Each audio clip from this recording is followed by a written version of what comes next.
Olá pessoal, tudo bem? Então, vamos imaginar agora a seguinte situação. Imagine que você tem um composto iônico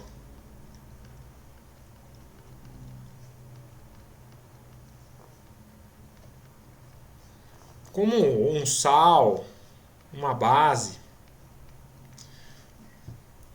que vai ser jogado em água para fazer uma solução, né? Daí você vai formar uma solução iônica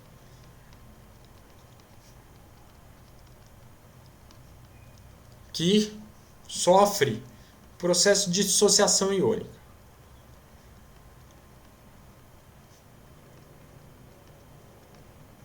Então vamos dar um exemplo para a coisa ficar bem concreta.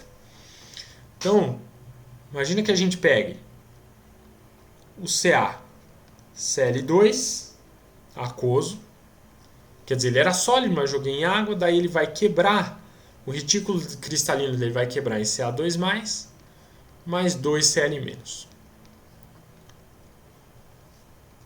Imagina que você preparou essa solução de forma que a concentração inicial dela seja o quê? 1 mol por litro. E a minha pergunta é, qual que vai ser a concentração de Ca2+ e Cl-, né? Qual que vai ser a concentração do Ca2+ e do Cl- aí na solução? Então você pode fazer isso daqui, ó, em 1 litro. Em 1 litro você sabe que você tem 1 mol. E vamos imaginar que isso daqui dissocie 100%, ou seja, todo o CaCl2 vai ser transformado em Ca2+ e Cl-. Então, a gente percebe exatamente que se todo ele vai ser transformado, a gente em Ca2+ e Cl-, a gente tem 1 mol para 1 mol, a gente segue a proporção estequiométrica. Então a gente vai ter 1 mol em 1 litro e a gente vai ter 2 mol em 1 litro. Moral da história: se a gente faz a proporção estequiométrica em mol, a gente muito bem poderia ter feito a proporção estequiométrica direto usando a concentração molar. Então você pode usar direto, se você sabe que você tem 1 mol por litro na solução inicial, você vai ter 1 mol por litro do Ca2+, e 2 mol por litro do Cl-, porque você tem o dobro.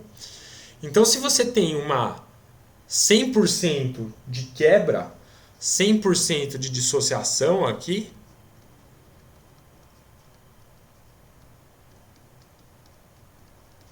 você vai ter, e você joga uma concentração inicial M qualquer, você seguindo a proporção, você vai ter a concentração M de Ca2+, e 2M de Cl-.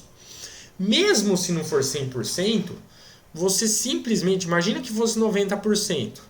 Você teria o quê? Se fosse 90% aqui, imagina que fosse 90%. Você teria do M que está entrando de concentração molar, você teria 90% desse cara, e você teria 2M vezes 90%, certo? Então, a proporção é sempre seguida, isso que é importante aqui pra gente, tá bom? Você não pode esquecer disso, tá? Tem uma coisa que é importante, é que você pode representar a concentração dos íons molar entre colchetes. Então, o Ca2+, no meu exemplo, é 1 mol por litro. É uma representação típica essa, usar o colchete para a concentração molar. E do Cl-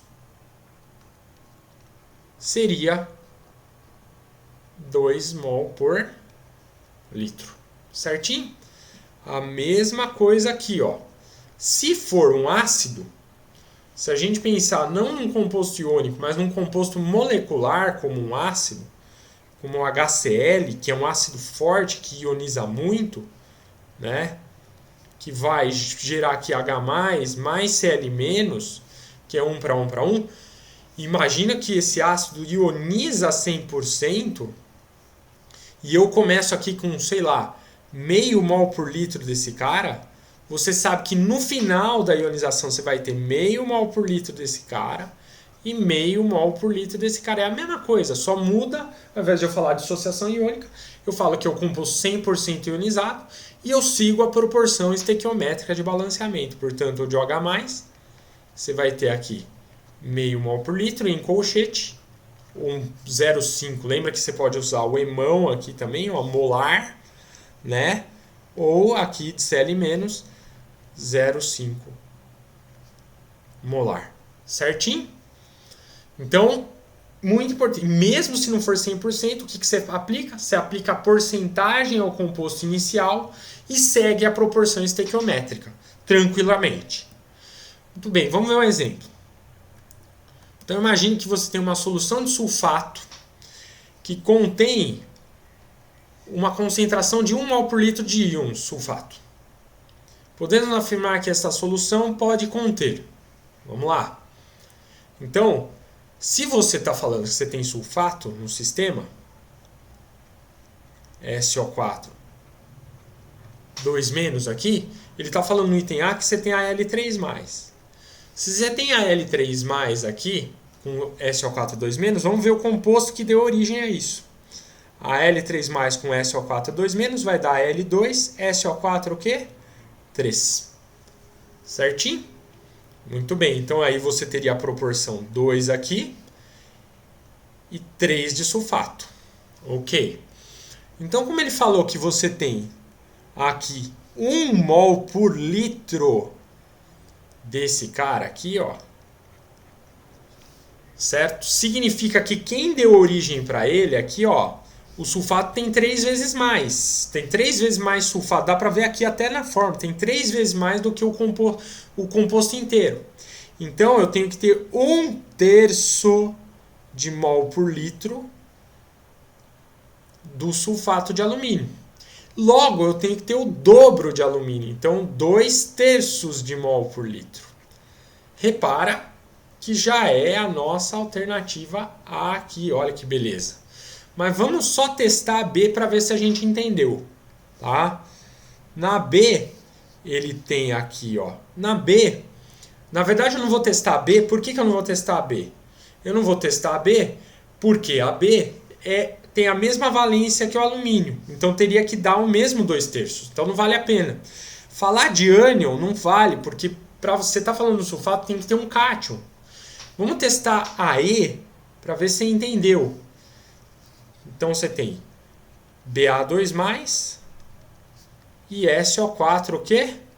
2-. Como os dois têm a mesma valência, então a proporção é a mesma, 1:1:1. Então se você tem 1 mol por litro aqui de sulfato, você também tem que ter 1 mol por litro de bário e você também tem que ter 1 mol por litro do sulfato de bário que originou esses dois caras. E não 4/3 de Ba2+. Então essa daqui também está errada. Portanto, a alternativa A é a correta. Certo, pessoal? Então, é assim que a gente estabelece concentração de íons numa solução a partir do composto original. Só seguir estequiometria padrão, bonitinho, para concentração molar, hein? Nada de seguir a estequiometria com concentração comum, hein? Concentração molar, tá bom? Esquece o colchetinho lá, colchetinho bonitinho que dá. Quando você vê colchete, você está falando de concentração molar, tá bom? Grande abraço, pessoal!